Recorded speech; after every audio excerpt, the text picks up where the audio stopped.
Hello, everybody. This is Ian Beckles, and welcome back to In the Trenches. Hopefully, everybody's having a wonderful week. It is the offseason. There's not a whole lot of transactions going on right now. You know, there's still a few here and there. Everybody's really concentrating on the draft right now, and that makes a lot of sense. I'm not even when I was on sports radio, did the Ron and Ian show, I did it myself. I did with Jay Retcher, Beckles and Retcher. You ain't going to catch me doing a mock draft anytime soon, okay? I don't get them, okay? For myself, people start doing mock drafts in December. That's the dumbest thing I've ever seen in my life. Now, listen, if you're the Pewter Report or Joe Bucks fan, something like that, I get it. You have to do those kind of things. In Pro Football Weekly, they all have to do that shit. I ain't wasting my damn time on no damn mock draft looking to see who somebody's going to trade for when how many things are going to happen between now and the draft anyways. It doesn't do anything. And God forbid you watch Mel Kiper, like Mel Kiper knows anything. Let me tell you something about Mel Kiper, okay? Mel Kiper's been relevant since I was in the draft, which was 1989. He called me a piece of camp meat, and I started for 9 years in the NFL.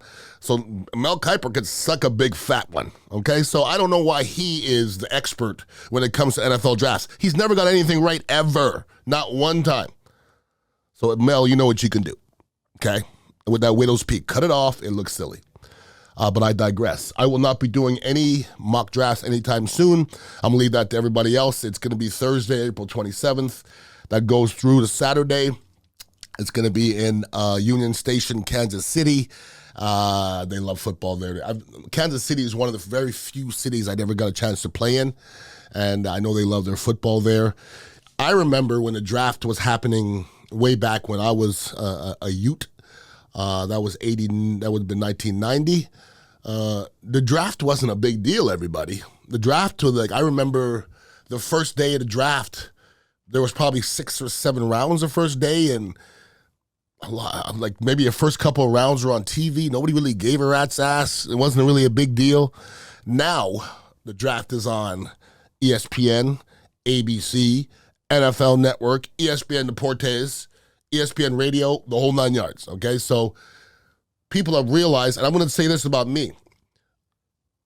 I love football, but I don't love everything around football. And I don't love everything around sports. I love the NFL draft. I don't know what it is about the draft. I love watching it. I love seeing, people's dreams come true. It's a real thing. The only thing that's not real is the way those guys hug Roger Goodell, because that'll be the last time they hug him like that, because they won't have any love for him after that. But other than that, I find it to be it's a real thing, the NFL draft. And my experience, people ask me about my experience in the draft. I didn't know where I was going to get drafted. And I only started 1 year at Indiana. I was all Big Ten. I got some accolades. Ankles were banged up. I'm 6'1". Nobody knows where I'm going to get drafted. I had a couple scouts come in and say, "Oh, if you were 6'5", you'd be a first-round pick." Well, I said, "Well, I'm 6'1". They go, "Well, that's why you're going to be a late-round pick." So I didn't know where I was going to go. The draft day went on. I had 2 other of my roommates, Ron Vargo, Todd Oberdorf, were also in the draft. So we're all very anxious, hoping for that phone to ring. The whole day went on. No phone calls, nothing. So I just said, I'm going to go fishing. Went fishing, caught some bass in the quarry. And I came back, and my roommate Ron said, "The Buccaneers called you." And I thought he was joking at first. And then he gave me a number, and it said Buccaneers on it. So I called in the number, and it was probably my girl Jill. Rest in peace, Jill. Put me on with Ray Perkins. I talked to Ray Perkins for about 2 minutes of a very dry conversation. And then next thing you know, a couple of days later, I was here. I was drafted in the 5th round, and the rest is history. And the history, you can look that up yourself. I don't need to go over all that. But my experience was cool. You see some of these guys are at the draft. To me, there's nothing worse than being that guy, the Brady Quinns. That'd be horrible. So I'm going to be top 10 pick. We had a guy on our team, Nolan Harrison. He said, "I heard I'm going to be top 30 pick." And he had a draft party. I think he went in the 7th round. That's a long party, yo.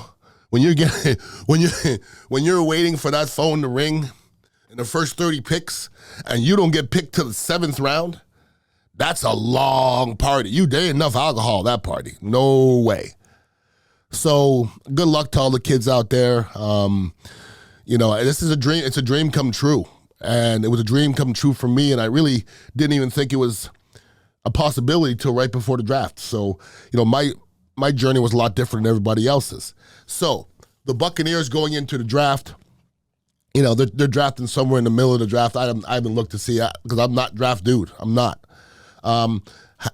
People will say, well, how do you think, after the draft, I get this more than anybody else in the whole Tampa Bay area. What do you think of the draft? My answer is, I don't. And people are like, well, that's kind of closed-minded. Well, I'm going to say this. In the history of the Buccaneers, how many rookies have made a difference? When I mean made a difference, I mean been good. I can think of 2. And we had Hall of Famers that weren't good. Warren Sapp wasn't good. Derek Brooks wasn't good. John Lynch wasn't good. Rondé Barber wasn't good. Tristan Wirfs, fantastic, okay? There's one other name I could think of, and that's it. Michael Clayton, that's it. Rookies don't make differences. They don't. Rookies make differences on good teams. Give me a rookie on a good team. He can make a difference. Not a bad team. And unfortunately, this Buccaneer team is about to be bad. And I know Buccaneer fans out there, you want to be positive, and that's okay. We need you. We don't want to be, the most sad sack, fan base out there. We need the optimistic ones. Realistically, this fitting to be a rough year, people. I'm just telling you, because I'll ask you, okay?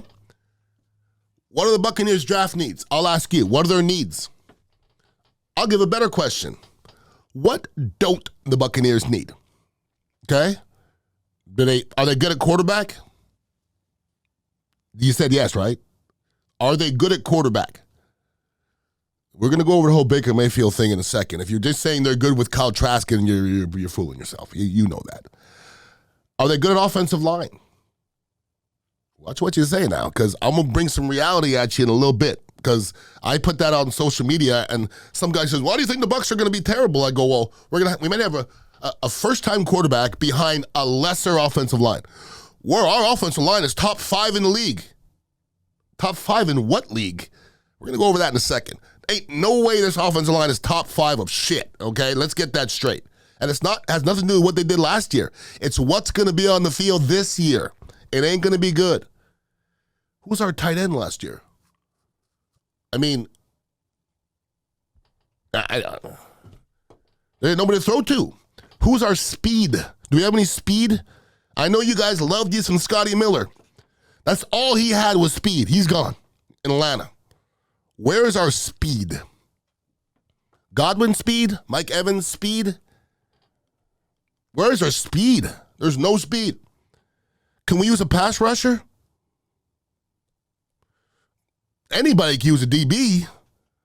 Once again, we need a lot of stuff, people, to just think that this Buccaneer team are just going to wave a magic wand and boom, boom, boom, we're going to be just good. Are we good at coaching? As Todd Bowles and his staff, have they proven that they're good coaches yet? Have they? And I thought Todd Bowles got too much shit last year for what happened. I don't think Bruce Arians would have done a different job last year with that team. You had a good defense. I'll give it good. You had a good defense. And you had a below average offense with a quarterback that was average and was limited. Our quarterback was limited last year. We have to know that, okay? And when you look back at Tom Brady, statistically, it wasn't a terrible season. Realistically, though, he wasn't a quarterback that was going to make anybody's team better. And when you look back, I'm not sure we wouldn't have been better with maybe a quarterback with less ability and more athletic ability, because we didn't get anything really. We weren't good. We didn't score any points last year. The only way you measure a team offensively is moving the ball and scoring points. And in the red zone, we sucked in the red zone last year. Got an immobile quarterback that's getting rid of the ball in 2 seconds. Once you bring that field down and squish it into the red zone, makes it very, very hard. Now you're going to have you're going to have Kyle Trask, probably a better athlete, not probably, a better athlete. It's going to take him at least a second more to throw that football. Facts. Tom Brady threw the ball faster than anybody else on the planet last year. Kyle Trask is not going to throw the ball like that. Offensive line going to be a little bit tougher, okay? So do we need anything? We need everything. Do we need anything? We need thing. ERR thing. We literally. Maybe coaching too. Now, let's get down to the nitty-gritty and let's start talking about Baker Mayfield. I love when a team says, we did our homework on this player. What homework? You did your homework on Baker Mayfield? What homework? What do you need to know? I'll tell you. You don't have to do your homework, I'll tell you. What do you need to know? Is he accurate? I watched some games when he was the least accurate I've seen. Okay? Is he a competitor? Yeah, he's a competitor. Is he a winner? Not necessarily. Is he a good leader? Nope. So you think this guy is going to lead a lesser team than Tom Brady had last year? To what? So if we took Tom Brady off the team last year and we insert Baker Mayfield, how many games do we win? Not 8. So we're going to put Baker Mayfield on a team with lesser talent on both sides of the ball, lesser offensive lines, and win? Okay. I'm glad you did your homework on Baker Mayfield. I'm happy about that. Forget about what happened in Cleveland and Carolina and the Rams. Forget about what happened there. You did your homework, okay? I'm going to ask all the fans out there who are optimistic Buccaneer fans, and once again, I'm happy you're there, but I lean to realistic, not optimistic, okay? Last year, did you want Baker Mayfield to be your quarterback? Did you? Were you the one? Because I was on sports radio for 20-something years, and I made a prediction 2 years ago, okay? So 2 years ago, you got to figure, I don't know where Baker Mayfield was exactly in his career, but he was with the Browns at the time, and I believe he was. But he was going through a time where he'd just come off a good football, but I just said to myself, what's wrong with him? He's not mature enough. He doesn't know to deal with success. He doesn't know to deal with anything, any failure whatsoever. Any failure where he starts to do this, it's not me, it's them. That's not leadership, okay? I predicted 2 years ago, this training camp, that Baker Mayfield will be out of football. Out of football. Now, I could have picked anybody, and I'm not picking him to be out of football because he's not good. Because I think Baker Mayfield is a top 40 quarterback in the world. Top 40. You can't give me 40 quarterbacks better than Baker Mayfield. No way. Maybe hard to get 30. But if it's not perfect, it ain't going to work because he ain't going to lead you to shit. No way. Baker Mayfield is not going to lead you to squadooch. I promise you that. And he's shown that. He's shown that already, okay? I predicted him to be out of football by this September when football season starts. That was 2 years ago. So that should tell you what I think about Baker Mayfield. Baker Mayfield, once again, top 40 talent. He's not mature enough to back up. That's not for everybody now. Baker Mayfield thinks he's a top 15 quarterback in his brain. Therefore, he can't back up. He won't back up. No way. Okay? And if anybody wants to follow me on Instagram, it's Ian_Beckles. That's pretty much where I do my social media. But, people are like, why don't we give him a chance? Why does he deserve a chance? Why does Baker Mayfield deserve a chance with the Tampa Bay Buccaneers? Could anybody explain that? Why does he deserve a chance? What did he do to this point to deserve a chance? Once again, great competitor. But he hasn't done anything to this point to make me, what about the playoff? He won a playoff game. So did Tim Tebow, and you all are still falling on that shit. Stop it. It's a long time ago. And last year, everybody could have went and got him, and nobody wanted him. So because we picked him off a scrap heap, all of a sudden, he's going to be good for us? We'll see, but I'm pretty good at putting my name on. He ain't leading us to squat this year. I'm just telling you, I don't see it happening. Now, going back to the other discussion we had about the offensive line. I said on Instagram, we have a bottom 5 offensive line. And you're going to look at me, why would you say that? Okay, well, you after I explain it, you let me know, okay? Tristan Wirfs is the best right tackle that I've ever seen. He's our right tackle, okay? Shaq Mason had a pretty good year last year. I didn't hear his name a whole lot. As a right guard, I'll tell you what, my eye is there all the time because as a right guard, as a former right guard, I'm watching him every play because that's where my eye automatically goes. It's pretty good. He played a pretty good year. We got rid of him for a 7th-round pick. Once you start getting rid of key players and people that are really giving to the team, once you start getting rid of them for money, you lose. I'm just telling you guys. That's what happens. Because whoever's going to go in there for Shaq Mason is not going to be as good as Shaq Mason. He's just not, okay? So we have Tristan Wirfs. Not sure who the right guard is. We don't have anybody. Jensen, who tore all 3 ligaments last year. I heard some inside information on Ryan Jensen that he didn't want to play the last game. And the Buccaneers really forced him a little bit to play. Or they put that pressure on him to play. Brady did a little bit. The organization did. I heard maybe a little bit had to do with the fact that he didn't want to take a surgery. He didn't want to have a surgery. That's why and then they put him in the game. If you go back and listen to my In the Trenches before the last Buccaneers game, I said, do not put Jensen in there. Leave the guy. Leave Haynes in there. He's been in there. He's done okay. Is he as good as Jensen when he's healthy? Nope, not. But don't take Haynes out, who's been there all year, and put Jensen in. From what I heard, Brady wanted him in. Go back and watch that game if you want. If you don't believe what I'm saying, go back and watch that last football game where Jensen played for the first time all year with 3 torn ligaments and no playing time. That was stupid. I'm going to tell you right now, he sucked. And I have the utmost respect for Ryan Jensen as a football player, person. That's a tough SOB. I got love for Ryan Jensen. He was bad. I just had a conversation with Tony Mayberry, an ex-teammate of mine, center, and he goes, go back and watch the tape. He goes, there's about 5 or 6 times Ryan Jensen's looking at the quarterback. If a center is turned around looking at the quarterback, that's bad. And he goes 5 or 6 times. He goes, I may have done that 2 times in my career. I saw him do it 5 or 6 times in one game. It wasn't good.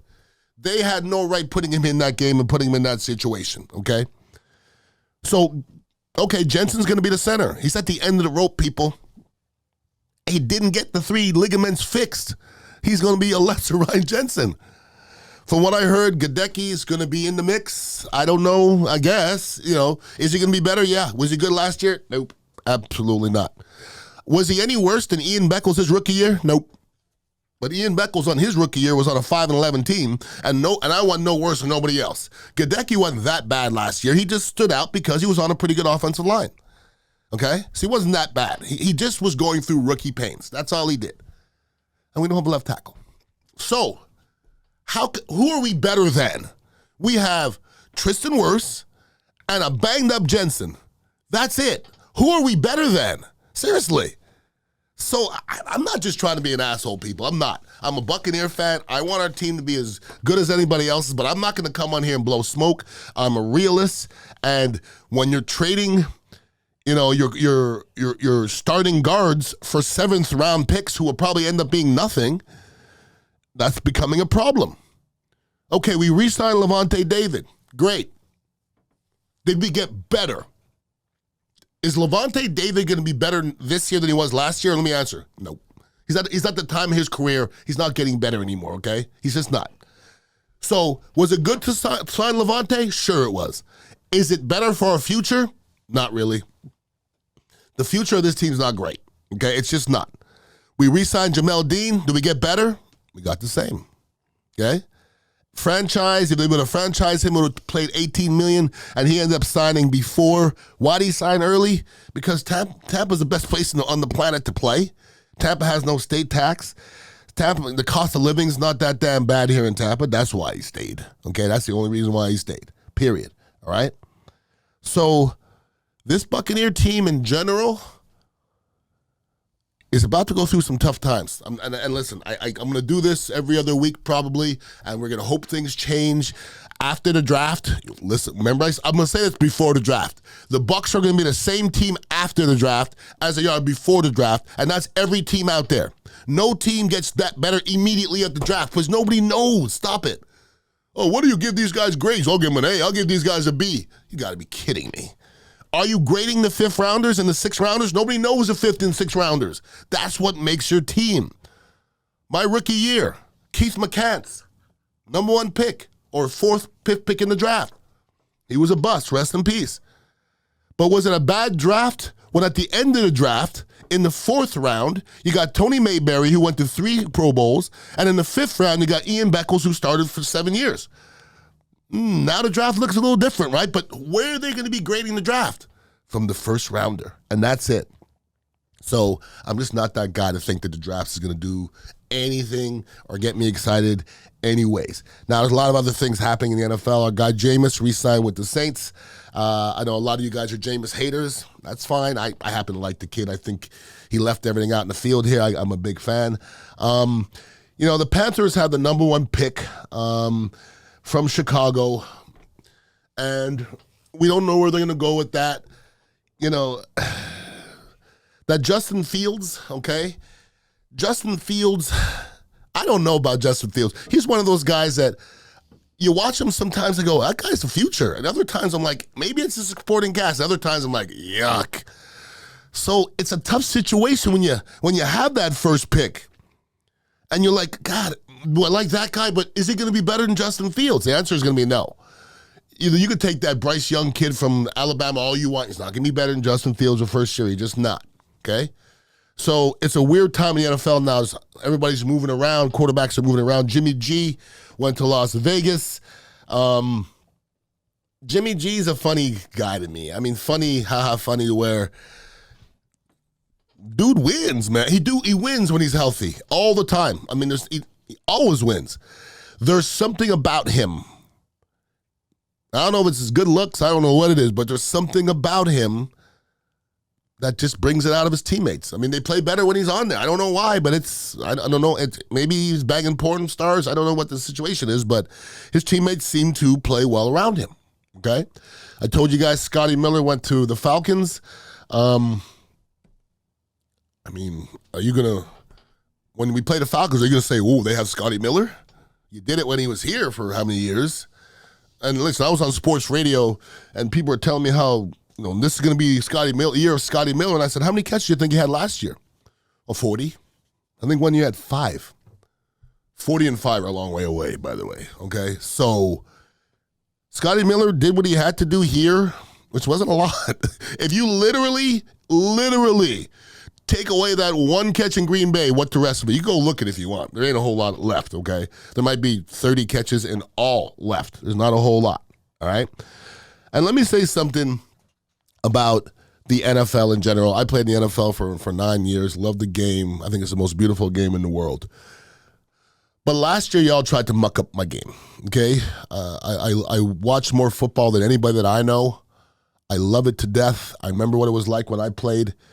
But y'all was trying to muck it up last year with that roughing the passer situation, okay? Please amend that, because as an offensive lineman, I hate those dumbass defensive linemen. They're ignorant, okay? They all have IQs of 7. But when they get to the quarterback, they won. They should be able to at least tear him up a little bit. Not to the point where when you get a quarterback, you almost have to hug him like a bear and lay him down like Sleeping Beauty. It got bad last year, yo. There was a couple, I know there was one with Chris Jones, and I was like, oh boy. Literally, the ref threw the flag, and he goes, you're just being mean. You're a big meanie. Please stop that, okay? I love the game. I don't want to see that anymore. Please. There's another thing. They're talking about flexing games from Sunday to Thursday. All the execs in the NFL can kiss my entire black ass, okay? Because I'm letting everybody know, a 7-day rest in the NFL as an NFL player is not enough, okay? Your body doesn't really want to do that. Now make the rest 4 days. and make it mentally 7 days and then switch it to 4 days. Don't do that, people. Seriously. They're not going to get rid of the Thursday games because they're making a lot of money off of those. Probably billions, probably. They make billions off of everything that they do. But Amazon being involved in the NFL now, I guess they're trying to find ways. And what I love about Roger Goodell and all the NFL muckety-mucks is they all say it's all about the fans. The hell out of here. It's all about the bottom line. It's about the dollar. So when you see things flexing, it's much different when they say we're going to flex a team on a Sunday and maybe Seattle's playing better this year than we thought, and we'll play them instead. That's fine. But when you're talking about flexing a Sunday to a Thursday, that's too much of a change, to the regimen of a football player and a front office. Because front offices, they literally have a schedule that they know what they're going to be going for the next 3 months. They really do. When you mess with it like that, yeesh, that's going to be tough. Now, I heard players can wear the number 0 now. So what? Why is that news? And I listen to sports radio. We don't have a whole lot of choice here in the Tampa Bay area, but when I happen to be on that station listening by accident, I hear people complaining, why the hell would we want that? That's stupid. I'm like, it's a number. Who gives a shit what number they wear? Like, I'm going to care if somebody wears number 0? The fact that this is news is silly. I just had to get that in there. The other thing I want to say is keep your eye on Tua this year, okay? Tua had 4 concussions last year, people. At least. He had 4 concussions last year, and they kept on putting him in. You think that's going to end up well? We already saw him frozen on the field once. Then they kept on putting him back in, and he came back in another time and had a concussion and didn't remember the whole second half of the game. Keep your eye on Tua, people. I'm going to tell you right now, that's going to end up poorly for the NFL. The NFL's going to end up paying up the nose for that one. I'm just telling you, because it's going to end up poorly. That's the last thing I want to get off my chest. This whole thing yesterday, I watched the NCAA final with the women yesterday with the whole Caitlin Clark thing. And the whole thing, I watched it because I don't know nothing about these teams. I watched a little bit. It's a great competition. Bunch of shit talkers. Everything was about shit talking. If you're a shit talker and somebody does this afterwards and shows their ring, don't complain afterwards, okay? If you're Tyreek Hill and you're going to chuck a deuce, when somebody comes back and chucks it back at you, you can't complain. For all you motherfuckers out there complaining, I'm sorry about that word, I shouldn't say it. Stop complaining. What happened if happened the other way? You wouldn't be complaining as much. All right, everybody. Everybody have a wonderful week. Hit me up on all the other podcasts as well, and please be safe. Deuces.